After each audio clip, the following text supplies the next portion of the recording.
Lord of the Flies, Chapter 8, Gift for the Darkness, page 124. Piggy looked up miserably from the dawn-pale beach to the dark mountain. "Are you sure? Really sure, I mean?" "I told you a dozen times now," said Ralph. "We saw it." "Do you think we're safe down here?" "How the hell should I know?" Ralph jerked away from him and walked a few paces along the beach. Jack was kneeling and drawing a circular pattern in the sand with his forefinger. Piggy's voice came to them, hushed. "Are you sure? Really?" "Go up and see," said Jack contemptuously, "and good riddance." "No fear."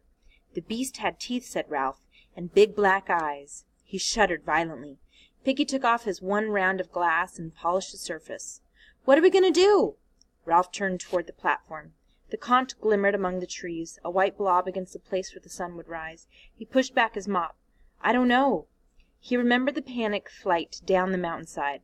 "I don't think we'd ever fight a thing this size. Honestly, you know. We'd talk, but we wouldn't fight a tiger. We'd hide. Even Jack'd hide." Jack still looked at the sand. "What about my hunters?" Simon came stealing out of the shadows by the shelters.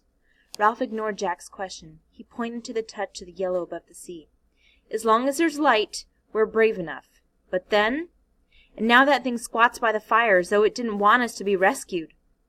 He was twisting his hands now, unconsciously. His voice rose. "So we can't have a signal fire. We're beaten." A point of gold appeared above the sea, and at once all the sky lightened. "What about my hunters?" "Boys armed with sticks."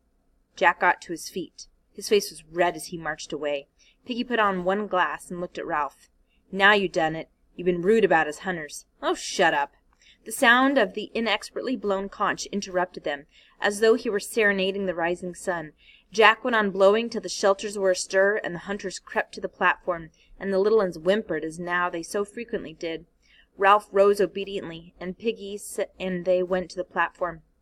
"Talk," said Ralph bitterly. "Talk, talk, talk." He took the conch from Jack. "This meeting—" Jack interrupted him. "I called it." "If you hadn't called it, I should have. You just blew the conch." "Well, isn't that calling it?" "Oh, take it. Go on. Talk." Ralph thrust the conch into Jack's arms and sat down on the trunk.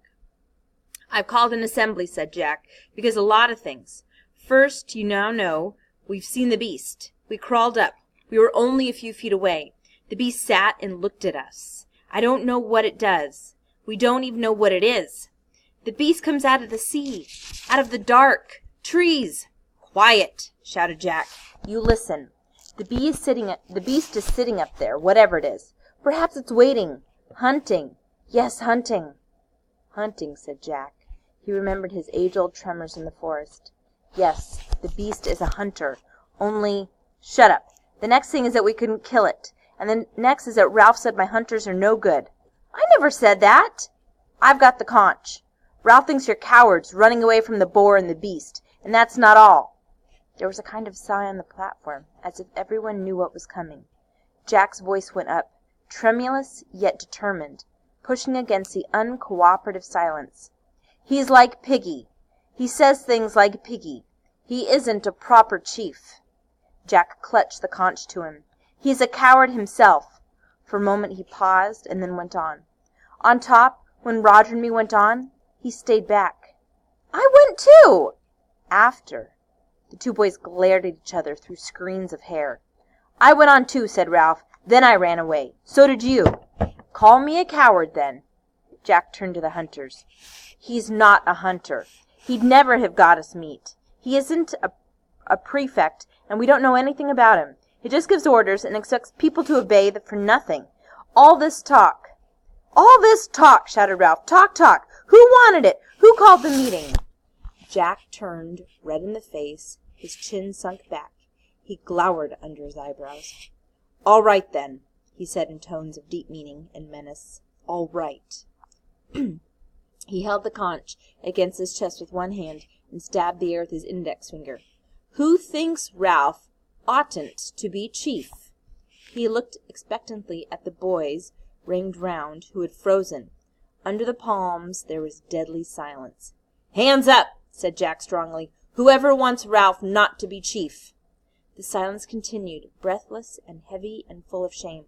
Slowly the red drained from Jack's cheeks, then came back with a painful rush. He licked his lips and turned his head at an angle so that his gaze avoided the embarrassment of linking with another's eye. "How many think—" His voice tailed off. The hands that held the conch shook. He cleared his throat and spoke loudly. "All right, then." He laid the conch with great care in the grass at his feet. The humiliating tears were running from the corner of each eye. "I'm not going to play any longer. Not with you." Most of the boys were looking down now at the grass to their feet. Jack cleared his throat again. "I'm not going to be part of Ralph's lot." He looked along the right-hand logs, numbering the hunters that had been a choir. "I'm going off by myself. He can catch his own pigs. Anyone who wants to hunt when I do can come too." He blundered out of the triangle toward the drop to the white sand. "Jack!" Jack turned and looked at Ralph. For a moment he paused, then cried out, high-pitched, enraged, "No!" He leapt down from the platform and ran along the beach, paying no heed to the steady fall of his tears, and until he dived into the forest, Ralph watched him. Piggy was indignant. "I've been talking, Ralph, and you just stood there like—" Softly, looking at Piggy and not seeing him, Ralph spoke to himself. "He'll come back.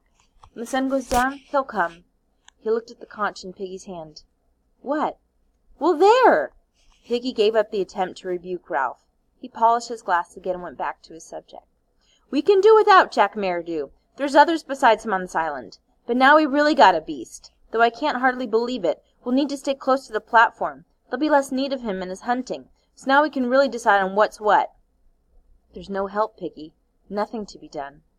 For a while they sat in depressed silence. Then Simon stood up and took the conch from Piggy, who was so astonished that he remained on his feet. Ralph looked up at Simon. "Simon, what is it this time?" A half-sound of jeering ran round the circle, and Simon shrank from it. "I thought there might be something to do.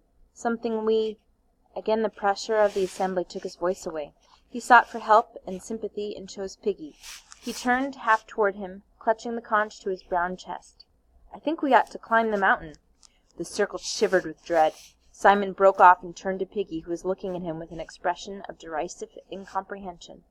"What's the good of climbing up to this here beast when Ralph and the other two couldn't do nothing?" Simon whispered his answer. "What else is there to do?"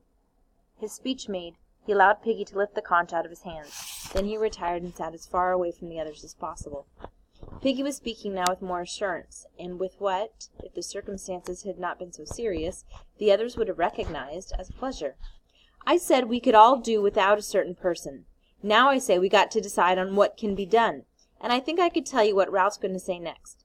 The most important thing on the island is the smoke, and you can't have no smoke without a fire." Ralph made a restless movement. "No go, Piggy. We've got no fire. That thing sits up there. We'll have to stay here." Piggy lifted the conch as though to add power to the next words. "We got no fire on the mountain. But what's wrong with a fire down here? A fire could be built on them rocks. On the sand, even. We'd make smoke just the same." "That's right! Smoke! By the bathing pool!" The boys began to babble. Only Piggy could have the intellectual daring to suggest moving the fire from the mountain. "So we'll have the fire down here," said Ralph. He looked about him. "We can build it just here between the bathing pool and the platform. Of course—" He broke off, frowning, thinking the thing out, unconsciously tugging at the stub of a nail with his teeth. "Of course the smoke wouldn't show so much, not be seen so far away, but we needn't go near the—" The others nodded in perfect comprehension. There would be no need to go near. "We'll build the fire now." The greatest ideas were the simplest. Now there was something to be done. They worked with passion. Piggy was so full of delight and expanding liberty in Jack's departure, so full of pride in his contribution to the good of society, that he helped to fetch wood. The wood he fetched was close at hand, a fallen tree on the platform that they did not need for the assembly. Yet to the others the sanctity of the platform had protected even what was useless there. Then the twins realized that they would have a fire near them as a comfort in the night, and this set a few little uns dancing and clapping hands. The wood was not so dry as the fuel they had used on the mountain. Much of it was damply rotten and full of insects that scurried. Logs had to be lifted from the soil with care, or they crumbled into sodden powder. More than this, in order to avoid going deep in the forest, the boys worked near on hand on any fallen wood, no matter how tangled with new growth. The skirts of the forest and the scar were familiar near the conch and the shelters, and sufficiently friendly in daylight. What they might become in darkness nobody cared to think. They worked, therefore, with great energy and cheerfulness. Though at time crept by, there was a suggestion of panic in the energy and hysteria in the cheerfulness. They built a pyramid of leaves and twigs, branches and logs, on the bare sand by the platform.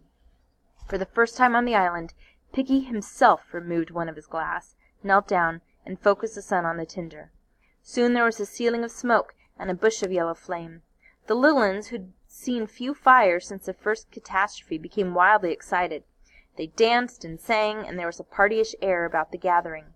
At last Ralph stopped work and stood up, smudging the sweat from his face with a dirty forearm. "We'll have to have a small fire. This one's too big to keep up." Piggy sat down carefully on the sand and began to polish his glass. "We could experiment. We could find out how to make a small hot fire, and then put green branches on to make smoke. Some of them leaves must be better for that than others." As the fire died down, so did the excitement. The little ones stopped singing and dancing and drifted away toward the sea, or the fruit trees, or the shelters. Ralph dropped down in the sand. "We'll have to make a new list of who's to look after the fire, if you can find 'em." Ralph looked round.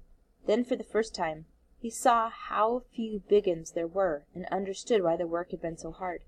"Where's Maurice?" Piggy wiped his glass again. "I expect... No, he wouldn't go into the forest by himself, would he?" Piggy jumped up, ran swiftly round the fire, and stood by Piggy, holding up his hair. "But we've got to have a list. There's you, and me, and Sam and Eric, and..." He would not look at Piggy, but spoke casually. "Where's Bill and Roger?" Piggy leaned forward and put a fragment of wood on the fire.